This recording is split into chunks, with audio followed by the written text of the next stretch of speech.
That may be a fair point, but Rishi Sunak has come up with this 5-point plan of deliverables and he can't deliver them. Well, we're making progress if we look at the one that sits with me, Camilla, in terms of waiting times. We had a plan to address the longest waits, the 2-year waits last summer. We virtually eliminated those. Our next target was to address the 18-month waits. We got those, over 90% of those cleared by the end of March. We would have cleared them but for the industrial action, but we made huge progress. Do you mean 18 months with or the 18 performance weeks? of the NHS.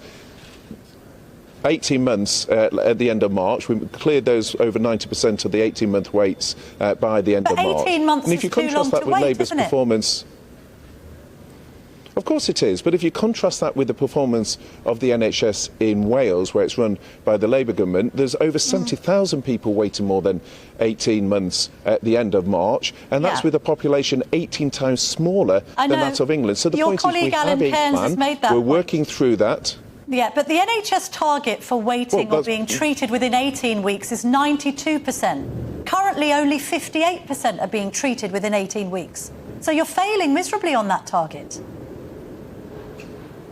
Well, we've had, as viewers know, a pandemic that has created huge backlogs. That is what is taking time to work through. We're innovating in doing so. Things like patient choice. The Patients Association say giving patients choice to go to shorter waits in other hospitals, making that decision easier. About 76% of patients are willing to travel a little if it reduces their time. Now, the Patients Association says that will reduce times by around 3 months. We're looking at the independent sector. There's capacity that we can better use within the independent sector, so making that available. We're fast-tracking things like our community diagnostics centres. We've got 108 now open. They've delivered 4 million more tests and scans. We're planning to do 160 in all. And we're also looking at how we get treatment to people quicker, so 43 new or expanded surgical hubs. So we're investing over £5 billion in our capital programme on electives, looking at how we get more of those diagnostic centres in place, the surgical hubs